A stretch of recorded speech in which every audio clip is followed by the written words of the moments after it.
is next weather. And the Florida Forest Service is reporting a wildfire in Broward County that has burned over 3,000 acres so far. These are pictures of the large smoke clouds billowing from it. This is pretty far out into the Everglades, but it could be impacting our air conditions this weekend. Meteorologist Shane Hinton, he is keeping a close eye on that for us. Shane? That's right, Maribel. So we are continuing to keep you posted on the latest here. I do want to give you the latest on your forecast overall. So we are monitoring that active wildfire. The buggy fire is what it has been named. So if you start hearing it in headlines, if we send you push alerts through the CBS News app, that's what we're referring to here. As we make our way closer to the shoreline, we are going to be tracking a high rip current risk and along with some small craft advisories. And then overall with our weather, if you noticed it yesterday, a warming trend taking place, and it will continue for us. Let's start with the wildfire because that's the big headline right here that we have for you here. Once again, the buggy fire. This is just north of I-75 out near Alligator Alley. You can see this is well into the Everglades, but we could still see some impacts. Earlier in the show, we were talking about the air quality index, how it's currently a moderate rating all the way down in Miami-Dade.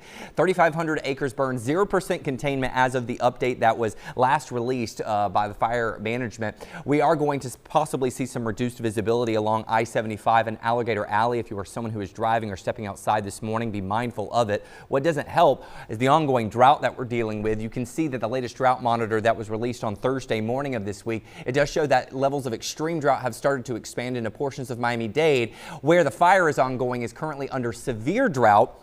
And these are unfortunately going to be continuing for us because we don't have any significant rain chances in the forecast. Right now, I'm taking a look out at Sunny Isles Beach. Earlier this morning, saw a little bit of cloud coverage out there in the distance. Temperatures in the mid-50s. Do want to highlight the winds because even though they are fairly calm right now, we are expecting them to maybe pick up and then shift direction as we head into the afternoon. That should hopefully help to push that smoke away from Miami-Dade and Broward County. But if you are someone who has family or if you are traveling out towards Southwest Florida, maybe Glades County, you can expect the conditions to get a little bit smokier and hazier out there.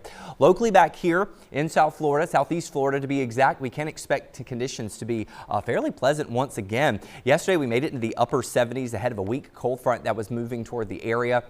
I think today we might be a few degrees lower than that, but overall still a fantastic day for you here and a great way to end the weekend. Temperatures peaking in the mid-70s. I do think that area wide we are going to be trending much warmer than what we've been dealing with the past week, rather. I think just going to be a gorgeous day for us out overall. Out on the beach currently, you'll notice that high rip current risk because those winds from the northeast at 10 miles per hour. High UV index, water temperatures in the mid to upper 60s. Out for my boaters, small craft should use caution out in the Florida Keys. Small craft advisory is in effect at least until this early afternoon for the Atlantic waters with a moderate chop. If you're getting ready for the big game tonight, guess what? You got a great forecast for it. I'm excited to say that. Lower 70s by 4 o'clock. By the time that the game rolls around and starts, we'll be sitting in the 60s. So if you want to put that projector up outside, I think you're going to be good to go. Today, we're going to be in the lower to mid 70s. Notice that we'll get warmer than average as we close out the work week. In fact, I think that we could get maybe close to 80 degrees as we get closer to next week. That's going to be around Valentine's Day, where we'll be tracking about a 20% chance for some isolated showers.